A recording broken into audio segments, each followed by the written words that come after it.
Hey, hello everybody, and welcome to CWK Live every Monday night at 7 o'clock p.m. Central Standard Time.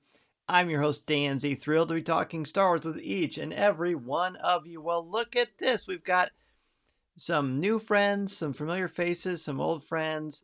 Carter is back. Carter, welcome, man. I was actually just thinking about you tonight, wondering how things were going, so it's great to hear from you. Carter is, of course, a former student of mine and proud graduate, so good to see you, buddy. Ross is here. Hello, Ross. Good to chat with you.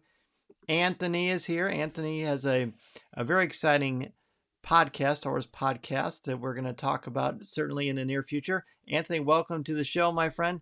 Minta, this is the way. It's CWK Day. Good to have you. Terry, great to have you, man, and great job. If you look in the CWK Cafe, our Facebook group, you will see Terry's Star Wars Christmas decorations. They look amazing. You get to see part of his collection in the background as well, which is so cool. Hello, Jason. What is up, my friend? Hello, Mason Z. Good to see you, buddy. Merry, happy Monday to you as well. Well, my goodness, how nice to see everybody.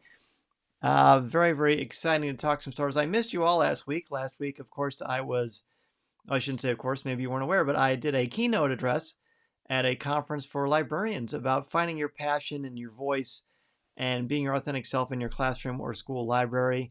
And that was a lot of fun, but I certainly missed all of you, so it's good to be back. Hello, Ben. Good to see you tonight as well. So speaking of tonight, what's on the show today, you might be wondering. So we're going to look at your top 5 moments from Star Wars Visions of the Ninth Jedi. We've got some Star Wars news and some merchandise updates. And, of course, your comments and questions. So let's go ahead and take a look at what is brewing in the world of Star Wars this week.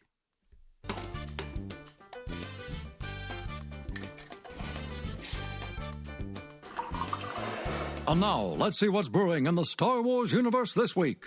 All right, what's brewing in the Star Wars universe this week? We have a couple of different reveals of announcements for Bring Home the Bounty, the Disney merchandising reveal that happens every Tuesday. Again, for Mando Mondays, they used to do them on Mondays, so it was perfect for Facebook Live. We don't have that, so we're always about a couple days behind, but the excitement is still in the air for many of these things. So let's take a look at some of the new reveals that we had with all of the great merchandising items. So first, let's look at week 5, which came out last Tuesday. I think this is the showcase. I mean, this is a centerpiece. Look at this thing. It's 6,785 pieces. It is the Ultimate Collector's Series ad. It's got 1, 2, 3, 4, 5, 6, 7, 8, 9 minifigures. Yep, I had to make sure I counted correctly. And I believe the price tag on this thing is like $800. So it's expensive. But look at what you're getting. I mean, there's the scale of how large this thing is. It is absolutely massive. Ben says you can practically live in that ad. And Ben, you are not exactly wrong, are you? That is tremendously huge. Terry agrees. He says that ad is truly amazing.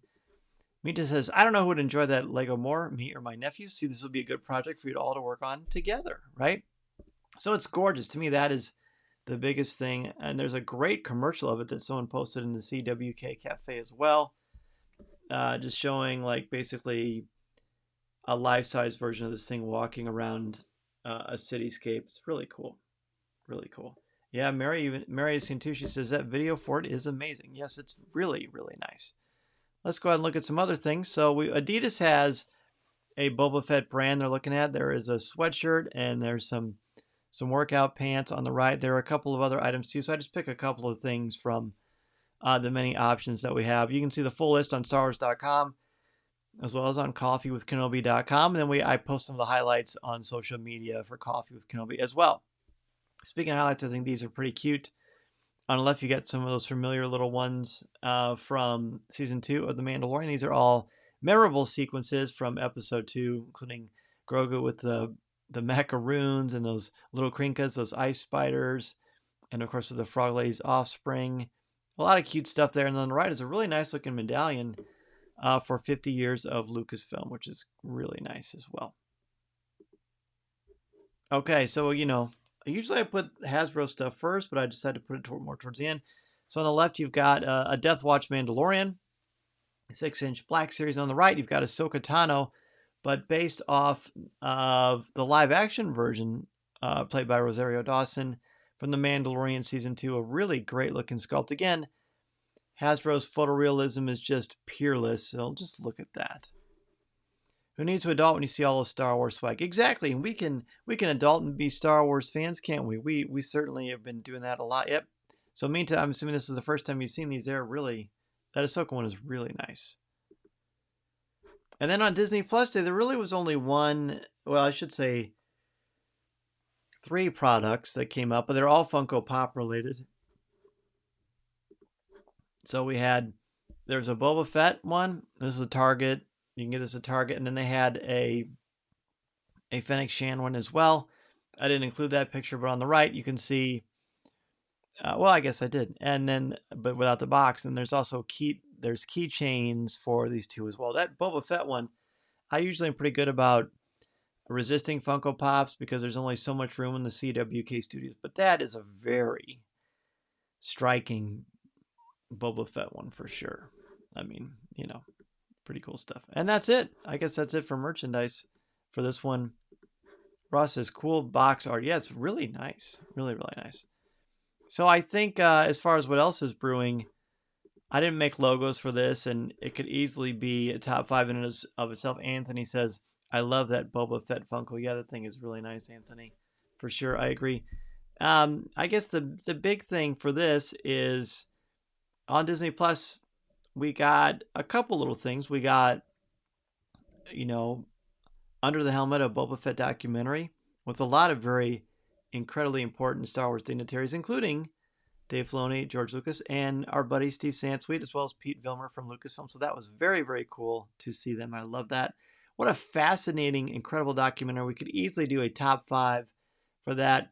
In fact, I'm tempted to do it next week and then come back to looking at Star Wars Visions because there are just so many cool things. But we can save it. Maybe we'll save it for next time. In fact, while we're doing this, we'll do a little bit of live action. So this week we do episode, so the 9th Jedi, and then we've got 1, 2, 3, 4, 5, 6. I guess we've got 6 Mondays. We've got time to circle back on that Boba Fett. So we'll stick to our Star Wars Visions, a little live production behind the scenes of Coffee with Kenobi. By the way, how do you like the shirt? This is from Original Stitch. This came out last year, but it is a really nice dress shirt, and you're able to customize them. And it's got, if you look really closely, you can see some of the ships and vehicles on here. So there you go. Pretty cool stuff. Really nice. I've got a blue one too. I'll wear that for a future Coffee with Kenobi CWK Live. But also, we had that Kenobi Sizzle reel was really just a minute long. But just seeing Ewan McGregor talk about meeting up with Hayden Christensen again, seeing that conceptual art of Vader and Kenobi fighting, I thought it was very satisfying, very exciting. I haven't seen anything more than what you have all seen, but I just have a feeling that this Kenobi thing is going to be one of the greatest Star Wars things. I don't know why. I just have a sense that it's going to be truly remarkable. It's going to pull in original trilogy fans, and it's going to pull in people who are fans of the prequels as well. Mason has an idea. He says we should try top 5 Stormtrooper lines. That will be fun. There's not a lot of them, but what they do say is really noticeable.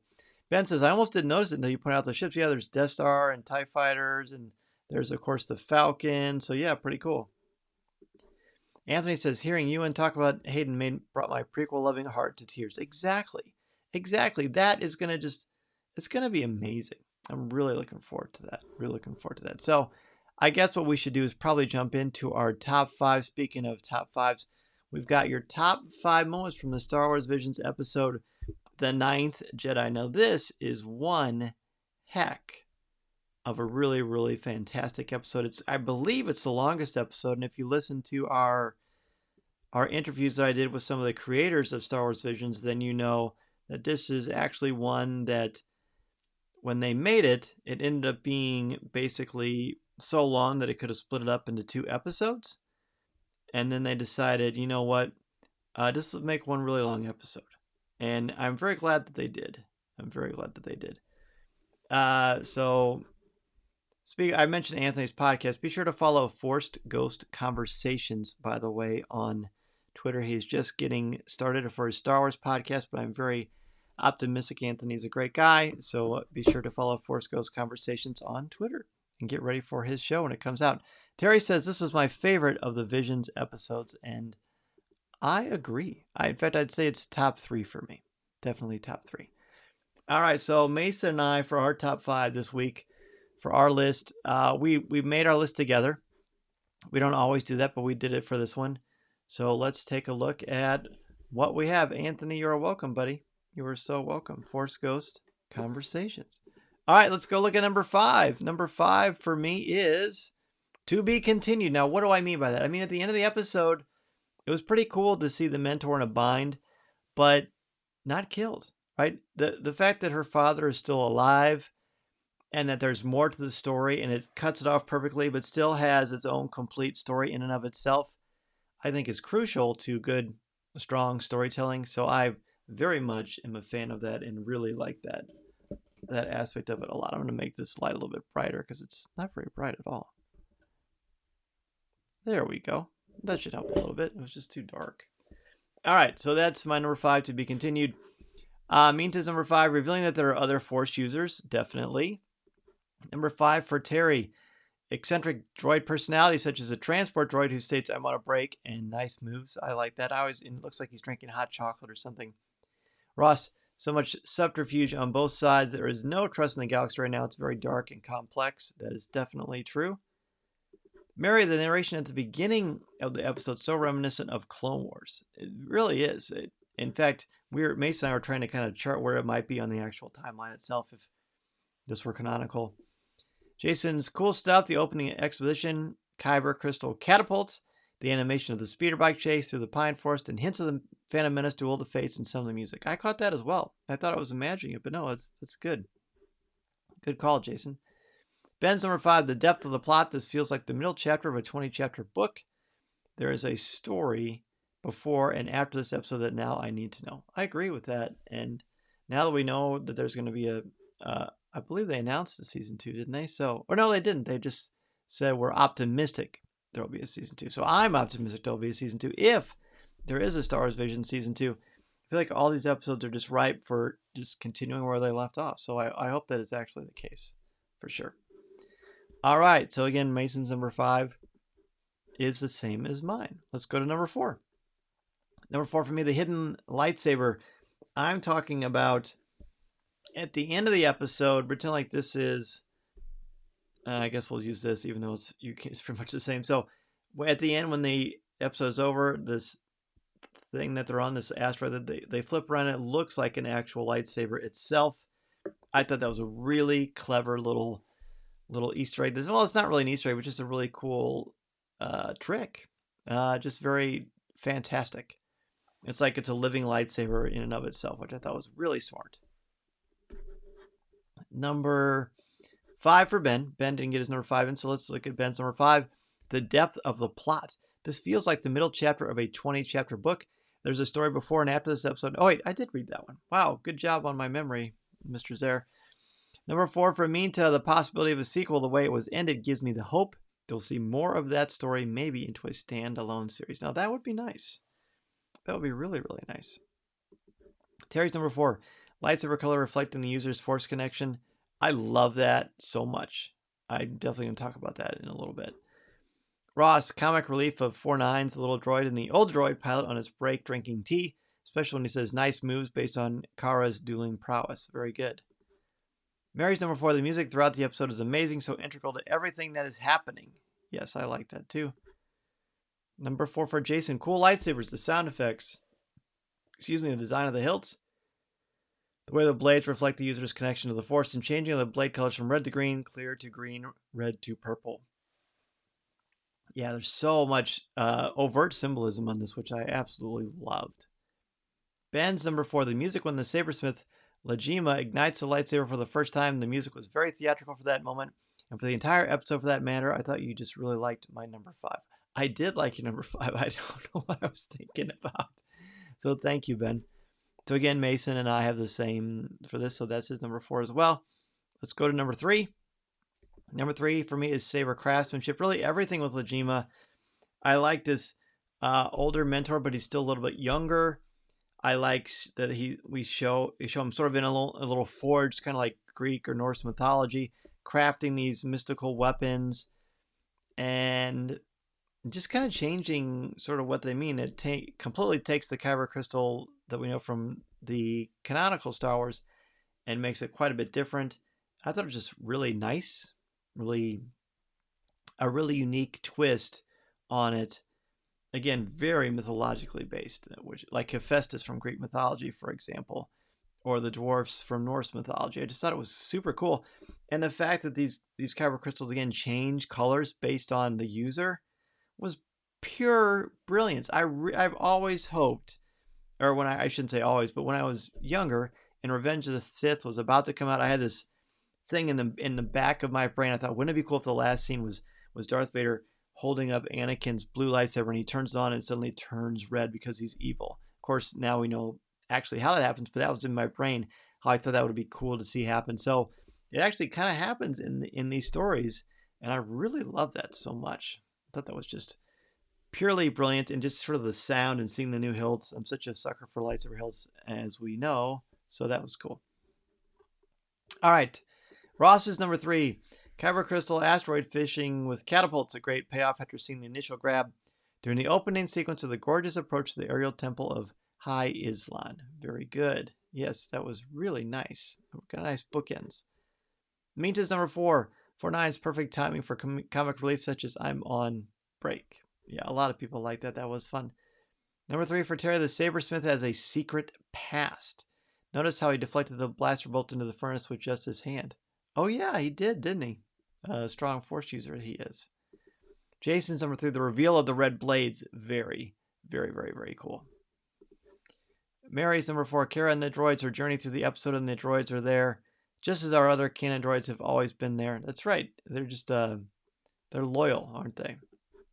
Number 3 for Ben, the chase scene. Kara flying backwards on the speeder to fight the hunter was very cool and gave me flashbacks for Return of the Jedi. I like that as well. I also like that when Kara is running, she kind of slips on the ice, but she doesn't as she's kind of running on the ice to catch up and get her bearing. I just like that, just added a bit of realism to me. And I thought that was really cool. Yes, yes, yes, yes. All right, let's go ahead and jump into number 2.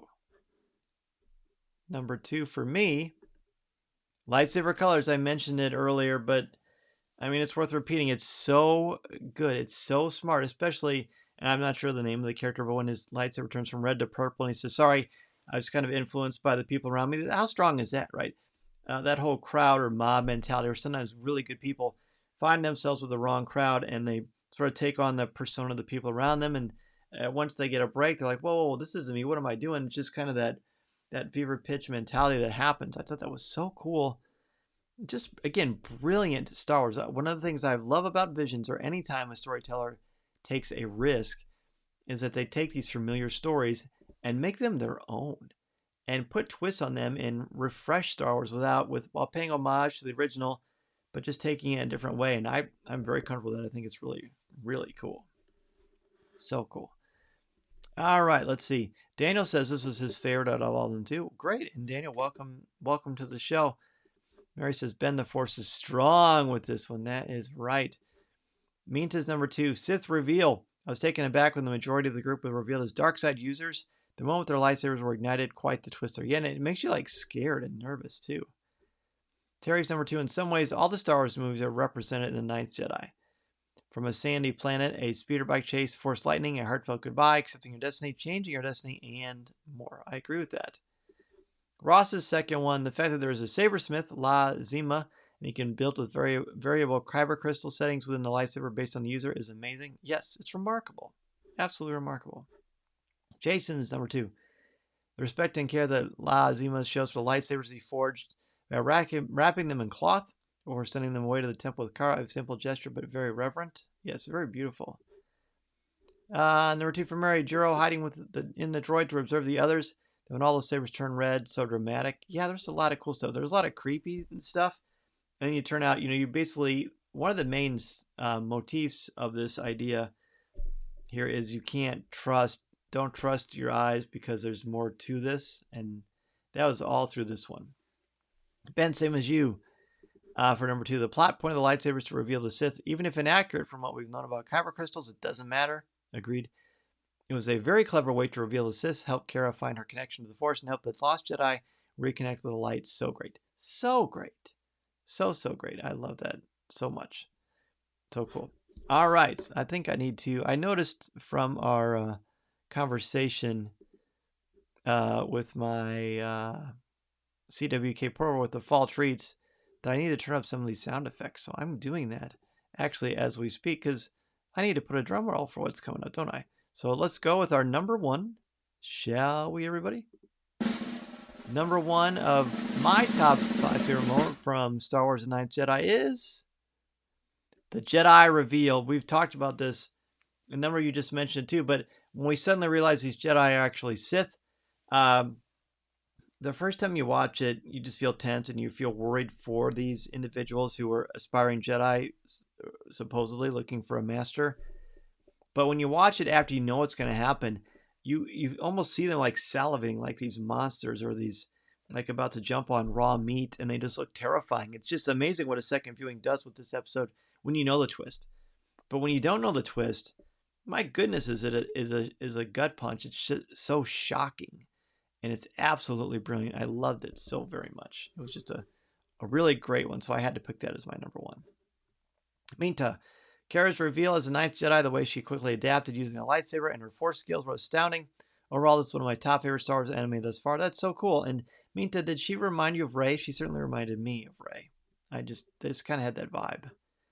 Terry's number one, the overall feel of the episode. It feels as if it could have been canon, as if it happens hundreds, if not 1,000 years after the rise of Skywalker. It truly felt like Star Wars in every way. Ooh, that's cool. Thinking of it way after. Interesting. Ross is number one, the lighting of the red sabers and the reveal of Margrave Juro. This is where the fun begins. Yes, pure brilliance. Jason's number one, Kara's bravery fighting the Jedi Hunters who are trying to capture the lightsabers and choosing to leave her father behind for the greater good of trying to help rebuild the Jedi Order. Yes. Number one for Ben, the idea that Kara is the ninth Jedi that no one expected, including herself, but she became one when she decided to be brave and engage in the battle to save her father. Bravery makes the Jedi. Cool. A lot of people love that one. That's so great. Let's see. Mary's number one, the end shot of the episode with the ship flying off and the camera rotating to reveal the station, also Kara's reveal. Yeah, really nice. Number one for Daniel the Sith when they revealed themselves. Such a twist I was not expecting. Yeah, I know. That's what I mean. I loved it so much. I wasn't expecting any of that at all. So thank you, everybody. Next week, obviously, as I said, we're going to go ahead and take a look at your top 5 most from Star Wars Visions. Toby 1, T-O-B-1. Toby 1 is a droid that wants to be a Jedi one day. So we are going to talk about and give your top 5 for that one next week. So before we jump into Ask Dan Z, I want to show you something. Lucasfilm and Disney sent me something today that was really, really sharp that I wanted to show all of you. So this is a Star Wars The High Republic packet. On the back, it gives the actual reading order for all the books and comics, which is great.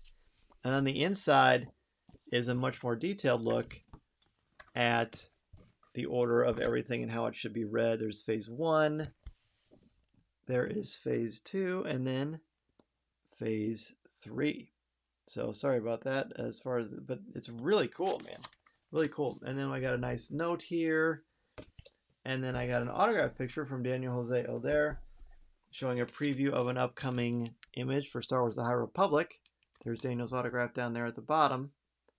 This is the Nihil at it says, the Nihil Masquerade as seen in Star Wars The High Republic Midnight Horizon. And then I've got this really great poster that you have seen. I'm going to try to post a picture of this later.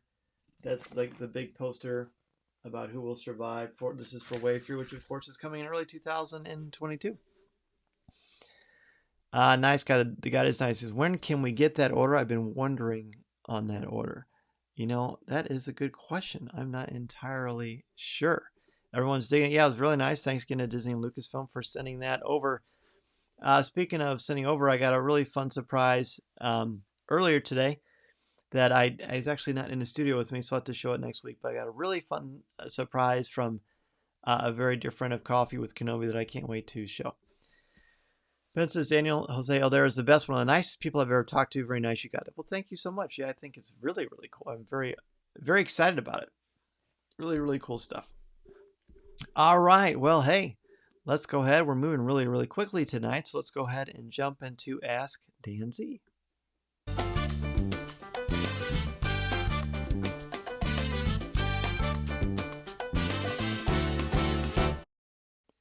All right, so it's been a couple weeks. Hopefully, you've been thinking about it. You have some questions that you wanted to share, to ask me. I know what I want to ask you. Hey, did you pre-order my latest book? Arriving November 30th. It's just 15 days away. Well, 14 days away because today's already almost over, really. Written by myself, Amy Rakow, Elizabeth Dowsett, Simon Beecroft, and of course, Pablo Hidalgo. I'm very excited for people to get their hands on it. I mean, I can't wait to see it myself in person, in the flesh, in the book flesh, so to speak. I'm very excited to see what the discourse in fandom will be after this book comes out, and I think you will love it too. Terry says, can you post a close-up pic of the reading order? I sure can. Terry. I will do that after the show. Minta says she's waiting patiently for the new book. Thank you so much. Ross says it is indeed pre-order. Looking forward to it. Thanks so much. And Alex is here too. Hello, Alex. Good to have you, buddy. So nice to have you back on the show. Very good. Daniel said he asked for it for his birthday. Well, that's great. And Alex pre-ordered it as well. I'm hoping to be able to get to sign a bunch of them, so I will certainly let you know about that too. Jason says the book is on his Christmas list, just like the Star Wars book last year. Oh, cool. Well, how wonderful. I'm so honored. Ben says, got to ask, the Eternals. I like the Eternals. I did not love the Eternals. I like the Eternals. I'd probably give it an 8 out of 10, I guess. I like Shang-Chi much more.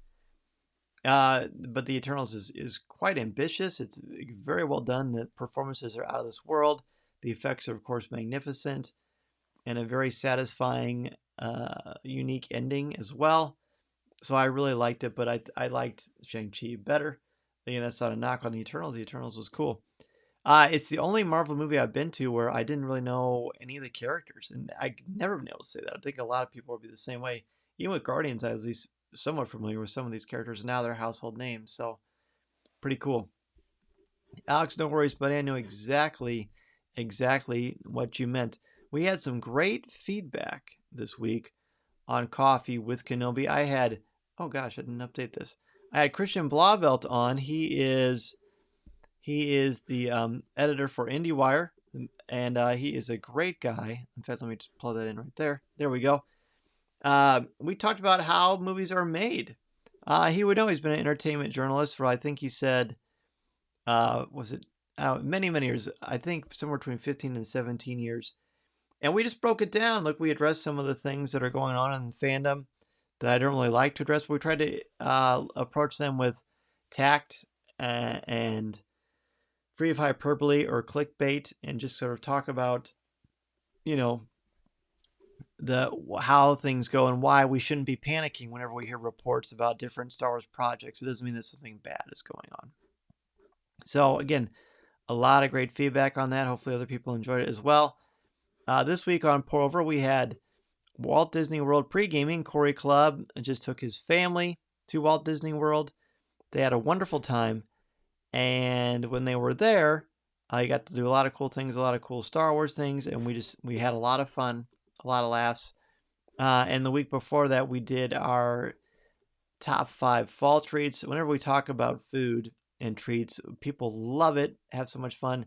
In fact, Mason and I and my wife and my mother-in-law listened to it. We had a little road trip this weekend, had a great time. Great stuff. Mason loves it as well, as I'm sure he'll chime in here. Ben said Shang-Chi was one of the top 5 of all Marvel movies for me. It's hard to top that. I agree. Wow. Well, that's great. I love Shang-Chi as well. Ross says, great episode with Christian. Thank you, Ross. I appreciate that. Mary said, last week's episode was very interesting. Hope to hear more from Christian in the future. Well, you certainly will. You definitely will.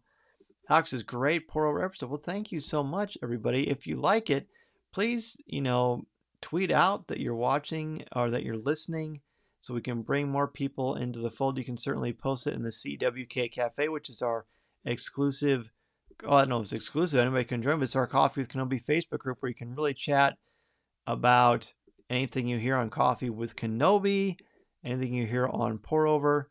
And Pour Over, of course, is what you can listen to when you're a member of the CWK Alliance, which is our Patreon page where we have exclusive podcasts, exclusive videos, and lots of great things. I'll post a different image of this as well. Corey made a couple different ones. I think they're all really, really cool. Well, if that is it, we're going to go ahead and we will probably wrap up the show. And, I will be back next Monday at 7 o'clock p.m. looking at your top 5 favorite Star Wars Visions moments from Toby 1. Please, if you get a chance, spread the word about our little show here. Let everybody know. Tag a friend who likes Star Wars. Post it in your Facebook feeds. Tweet out that you're listening to Coffee with Kenobi. We've got this amazing, positive community that I'm so thrilled to be a part of. And I want to add more people to this conversation because we get to have more friends. Look at how many friends we met because of this. I can't wait to meet and chat with more of you. Hopefully we'll get to see a lot of you at Celebration. There's a podcast meetup there, which we'll talk about again in the future. Mary, have a great week to you. May the Force be with you, Minta. Thank you so much, Alex. Terry, thank you, and have a great weekend. That's right. Happy Thrawn Eve, everyone. That's right. Tomorrow the new Thrawn book is out. I've already read it, and I think the discourse is going to be strong for that one as well. Jason, have a great night. Great to be with you. Oh, yes. Thank you, Mary. I was on Journal of the Wills podcast last night. I had a great time on that live show. It was just really, really fun. Good, positive Christian podcast I was thrilled to be a part of. Ben says, keep the positivity going. That's right. We're not going to stop believing in this wonderful fandom, this incredible Star Wars mythology that is just so much fun to be a part of. Thank you for bringing me into your homes on Coffee with Kenobi here, on the podcast, Facebook Live, on Instagram, Twitter, Facebook, all that great stuff. The more we spread the word, the more we can get people to find out about our amazing Star Wars community. And you know what? I couldn't do it without you, so thank you so very, very much. I love it. I'm having so much fun talking Star Wars. It's because of all of you. So keep up the great work. Have a great week and weekend. We're only, a week and a half until Thanksgiving. Can you believe it? And then this studio is going to be all Christmased up. It will be. In fact, maybe it will be by next Monday. I guess we'll find out. In the meantime, thanks so much, everybody. And remember, this is a podcast you're looking for. See you next time.